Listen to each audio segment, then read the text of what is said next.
අපේ නුවන් ඉබිල්ක පියතුමන් ප්‍රධානව වගේම කන්‍යා සහෝදරයන් ප්‍රධානව සියලු ආගමික කණ්ඩායමින් අවසරයි ශ්‍රී ලංකා මහා කොමසාරිස් කාර්යාලයේ විතානතුමිය මනිසා ගුණසේකර මැතිණියනි අමාත්‍ය හිමල් රත්නසූරිය මැතිණියනි මේ අවස්ථාවේ එකතු වෙච්ච ප්‍රංශයේ සිටින ශ්‍රී ලාංකීය කතෝලික සභාව නියෝජනය කරන අපේ සහෝදරයනි එවැගේම බෞද්ධ කතෝලික හින්දු ආදී කොටගත් සම්භාවනීය අමුත්තනි පින්වන්ත දරුවනි බොහොම සතුටු වෙනවා ඔබට ස්තුතිවන්ත වෙනවා මෙවැනි අවස්ථාවකට බෞද්ධ ආපීත ස්වාමින් වහන්සේලා වශයෙන් ආරාධනා කිරීම පිළිබඳව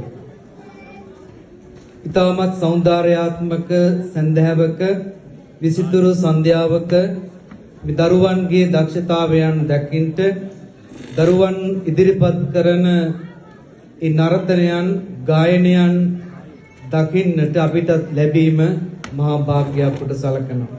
ඒ නිසා පළමු කොටම මේ සංවිධායක මණ්ඩලයට දෙහිවින්ම පුණ්‍යානුමෝදනාත්මක ස්තුතිය පළ කරන අතර විශේෂයෙන් ප්‍රංශයේ සිටින බෞද්ධ සීල විහාරස්ථානවල ස්වාමීන් වහන්සේලාගේ සුභාශිංසනය පළමු කොටම පිරිනමන්නට කැමැති. විශේෂයෙන් ධර්මචක්‍ර විහාර පැරිස් බෞද්ධ විහාරයේ විහාරාධීශවර අපේ කෝ ආනන්ද නායක මාහිම්පාණන් වහන්සේ ඇතුළු ඒ විහාරස්ථානයේ ආශිර්වාදනයක් ඒ වගේම විල්යන් සෙන් ජෝර්ජ් ශ්‍රී ලංකා සමාධි මහා විහාරස්ථානයේ මේ විහාරාධීශවර ශ්‍රීමත් අපේ තලංගල්ලේ සුමංගලා විදාන නායක මාහිම්පාණන් වහන්සේගේ සුභාශිංසනයක් ප්‍රංශේ ජාත්‍යන්තර බෞද්ධ මධ්‍යස්ථානාධිපති ප්‍රංශේ ප්‍රධාන සංඝනායක අතිගෞරවාස්පද පරවාර චන්ද්‍රතනා විදාන නායක මාහිම්පාණන් වහන්සේගේ සුභාශිංසනයක් ඒ වගේම ජේතවන විහාරස්ථානයේ ඒ ස්වාමීන් වහන්සේලාගේ සුභාශිංසනයක් මේ අවස්ථාවේ වැඩ ඉන්න අපේ විවිලිගමේ සුදස්සී පඬිත හාමුදුරන් වහන්සේගේ සුභාශිංසනය ඇතුළු කොටගත් පෞද්ගලිකව අපේ සුභාශිංසනයක් ඔබට පිරිනමන්නේ සුබ නත්තලක් වේවා කියන පැතුමේ හරියටම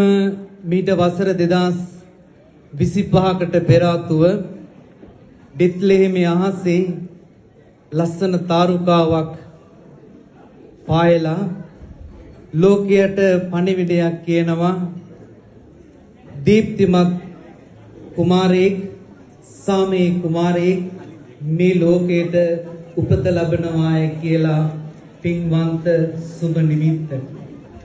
ඒ පින්වන්ත සුබ නිමිත්ත අනුව ඊට වසර 2025කට පෙර ආතුව අපේ යේසුස් ක්‍රිස්තුස් තුමන් මේ ලෝකයේ උත්පත්ති ලැබුවේ මේ ලෝකයට සාමයල් ලබා දීමේ උදාරතර හැඟීමෙන් දුගේ පල්පතේ ඉඳලා විශාල මන්දිරය දක්වා තමන් ඒ උත්මයන් පියමන් කරමින් ගමන් කරමින් ලෝකයා පාපයෙන් මුදව ගන්නට අප්‍රමාණ වෙහෙසක් ගත්තා. ඒ වෙහෙස අග්‍රගණ්‍ය ප්‍රතිඵලය තමයි අද දවසේ අපි මේ භුක්ති විඳින්නේ. ඒ වෙහෙසේ මහන්සි අග්‍රගණ්‍ය ප්‍රතිඵලය තමයි ලෝකයේ බිලියන ගාණක් ජනතාව එක අරමුණකට එකතු වෙලා එක දවසක යම් සමරුමක් සිද්ධ කරනවා නම් ඒ යේසුස් ක්‍රිස්තුස් තුමන්ගේ උත්පත්තිය සමරන මේ නත්තල් උත්සවය කියන එක මේ වෙලාවේ ඔබට ආශිර්වාද පිණිස ප්‍රකාශ කරන්නට කැමැති. ඒ උතුම් ඒ නත්තල් සමරන වෙලාවේදී අපි බෞද්ධ ජනතාව වශයෙන් බෞද්ධ ආගමික පක්ෂ නියෝජනයේ පිරිස කරන පිරිස වශයෙන් අපි අප්‍රමාණ සතුටු වෙනවා. මේ බෞද්ධ කතෝලික හින්දු මුස්ලිම් ඉස්ලාම් මේ සියලු දෙනාගේම ඒකාත්මික භාවයෙන් මේ උත්සව සංවිධානය කිරීම පිළිබඳව ඒ විතරක් නෙමෙයි මේ කැරොල් ගීත ගායනා ආදී සිද්ධ කරද්දී අපි ඔබතුමන්ට ප්‍රශංසා කරනවා. බෞද්ධ විහාරස්ථානවල ඉගෙන ගන්න බෞද්ධ දරුවන්ටත් අවස්ථාව ලබා දීලා තිබෙනවා. ධර්මචක්‍ර දහම් පාසලේ දරුවන්ටත් අපේ විල්යන් සෙන්ට් ජෝර්ජ් සමාධි ධර්ම විද්‍යාලයේ දරුවන්ටත් මේ අවුරුද්දේ අවස්ථාව ලැබුණා මේ වේදිකාවේ ඔවුන්ගේ හැකියාවෙන් ගීතවත් වෙන්නට. ඒ නිසා ඒ සොඳුරු සුයාමය ගෙවෙන්නට තිබෙන නිසාවෙන් වැඩිමනක් කාලය අරගෙන ඒට තිබෙන ඉඩහසරට බාධා කරන්න මා බලාපොරොත්තු වන්නේ නැහැ. ඒ නිසා මර්සිලින් ජයගොඩි බේතුමන් මතක් කළේ කොහොමද? මගේ නත්තල නම් දුගියා බත් කන දාය, මගේ නත්තල වැරහැලි නැති දාය, මගේ නත්තල ඔබේ අත සැනහෙන දාය. ඒ නිසා දුගියාටත් විසල් මන්දිරයේ ඉන්න සියලු දෙනාටත් මුවකට සිනාවක් එක් කරගන්න පුළුවන් දවසක් උදා කිරීම තමයි මේ නත්තලේ සැබෑ අරුත බවට පත් වෙලා තිබෙන්නේ. ඒ දවස අපි උදා කරමු. ශ්‍රී ලාංකීය ජනතාව මේ වෙනකොට විඳින ඒ අප්‍රමාණ දුක් ගැහැට අපේ තානාපතිතුමී මතක් කළා වගේ ඒ අප්‍රමාණ දුක් ගැහැට අල්පයකින් හෝ මුදවන්නට අපේ ප්‍රංශයේ සිටින ශ්‍රී ලාංකීය ජනතාවගේ ඒ යොමු කළ දෑත් තව තවත් ඒ අය වෙනුවෙන් යොමු කරන්නට කියන සාමයේ පණිවිඩය සිහිපත් කරමින් ඔබ සියලු දෙනාට සුබ නත්තලක් වේවා කියලා ප්‍රාර්ථනා කරනවා. තෙරුවන් සරණයි.